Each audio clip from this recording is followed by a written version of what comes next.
At first, though, I want to focus on Ukraine and specifically on Kramatorsk. We have been getting these reports in, and you can see these pictures here. These are the aftermath, effectively, of a Russian attack on an area of the city popular with restaurants. And just to warn you, we are getting some distressing details in about what people there are reporting. Now, officially, 2 people have been killed, 22 injured. That's from Ukrainian officials. But as you can see by some of the pictures there, the extent of the damage, rescue efforts still ongoing. It's a restaurant and shopping area, city centre, basically. So as you can imagine, pretty busy. And there are reports of people being trapped under the rubble and the debris there. So this detail coming through in the last couple of hours. We'll be keeping across exactly any developments from Ukraine. Meanwhile, though, I want to take you to Russia and ask how President Putin has been dealing with the aborted mutiny over the weekend, of course. Well, today he spoke to the military. He thanked them for preventing civil war. It's not quite clear, though, how they prevented civil war, of course, because seemingly it was the Wagner group, those group of paid mercenaries, that turned around themselves in that aborted mutiny attempt over the weekend. With more details now, here's our Russia editor, Steve Rosenberg. Vladimir Vladimirovich Putin. At the Kremlin, it was pomp with a purpose. To remind Russians he's still in charge around here. Waiting for Vladimir Putin, 2,500 soldiers and guards. And the defense minister the Wagner mutineers wanted sacked. Having survived the rebellion, it was time to say thank you. You defended the constitutional order, the lives, security, and the freedom of our citizens. You have saved our motherland from upheaval. In fact, you have stopped a civil war. In fact, the reality was rather different. The Wagner soldiers, who'd been cheered on the streets of Rostov, had only stopped their rebellion after the Kremlin did a deal with them, promising not to press charges against them and their leader, Yevgeny Prigozhin.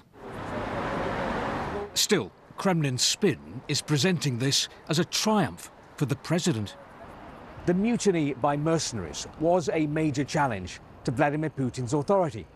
But the uprising is over, and now the Kremlin is trying to change the optics to reframe what happened as a victory for the president and for Russia.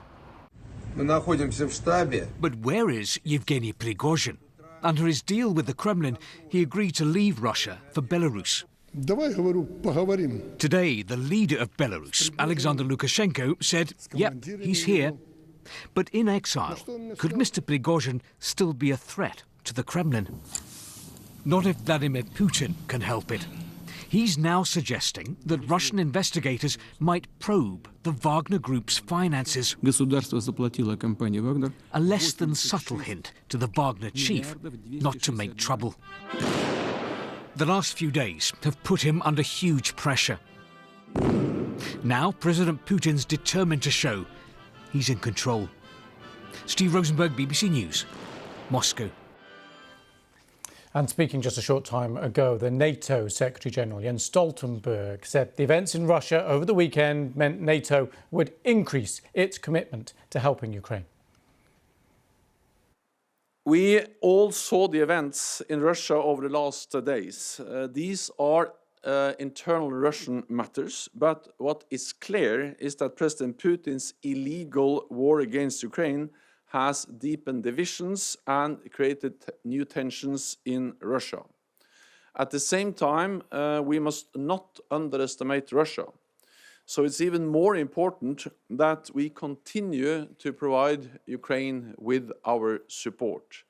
And I expect that our summit in Vilnius in a couple of weeks' time will send a clear message of our commitment. And our Eastern Europe correspondent Sarah Rainsford has been following developments from Warsaw. I think what we're seeing happening in Russia today is all about trying to rewrite the narrative and to reassert this kind of image of Vladimir Putin as a man in control. to try to suggest that throughout this crisis he was decisive and that he was on top of what was going on. So we saw those images of him flanked by his security forces inside the Kremlin compound and thanking them for what he said was their heroic action during the events of the weekend, remembering the pilots who were actually shot down and killed during that march of the Wagner mercenaries on Moscow, although the circumstances of that are still unclear. So about, as I say, reasserting this idea that Putin is strong.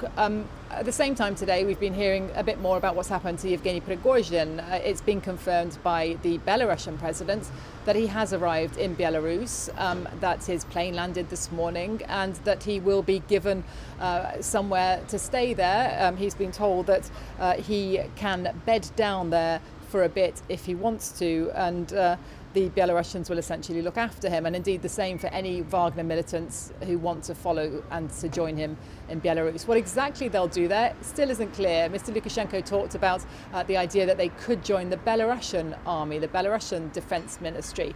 I think one thing's clear, that he won't want an independent army, potentially a threat to his own power, being established in Belarus. We've also heard some very colourful details from him about his own mediation efforts during that crisis. I think most of that aimed at sort of bigging up his role and trying again to shore up this idea that Vladimir Putin was always the man in control. Well, Elisa de Carbonell is from the International Crisis Group, a think tank. Thanks very much for coming on the programme. Thank you for having me. What's your response, your thoughts then, watching Vladimir Putin today and his response?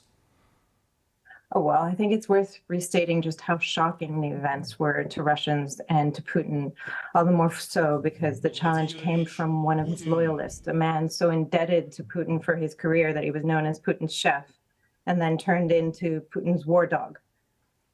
So it's going to be hard for Putin's propagandists to turn this episode into something that can be easily blamed on the West or decadent liberals or gays or what have you, some of the narratives that we've seen over the last year.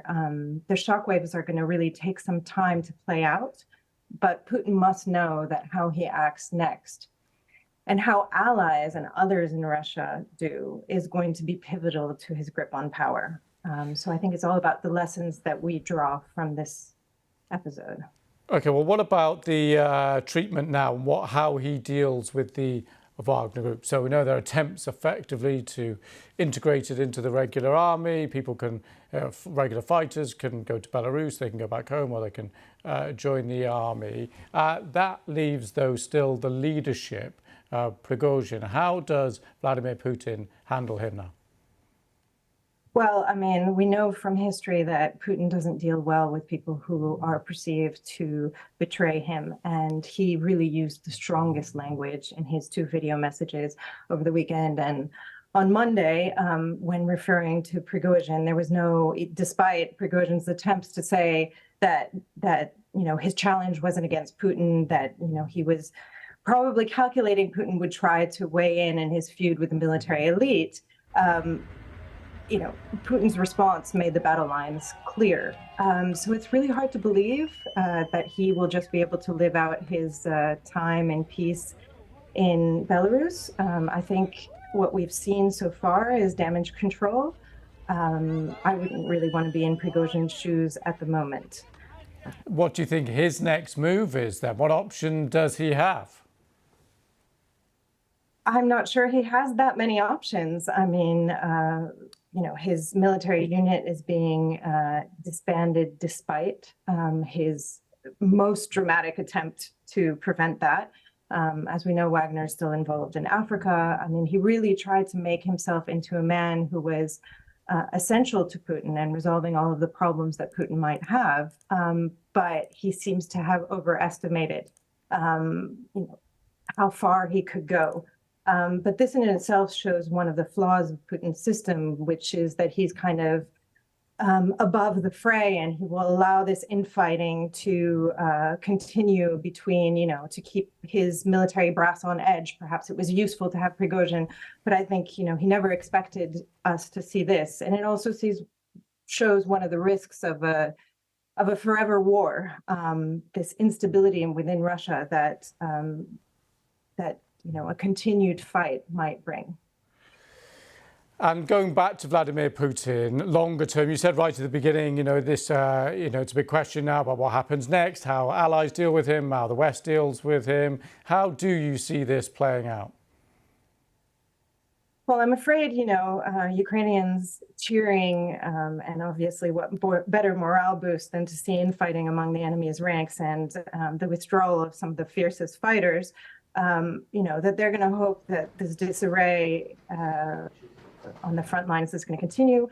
That even were some Ukrainian officials saying that the fact that Putin struck a deal with Prigozhin shows he might be willing to negotiate. On the other hand, we've seen some Western allies increasingly worried about the risk of escalation given the instability within Russia and suddenly sort of chaotic scenarios there. Sadly, I think we'll see something in between. I think Putin will reach for more repression in Russia and a kind of doubling down in Ukraine. I think it's highly unlikely, especially after this episode when he's trying to show he is a man of strength and he's staked his political future on Ukraine, that he will back down in the fight in Ukraine. Okay, Alyssa de Carbonell, thank you very much for coming on the programme. Thank you.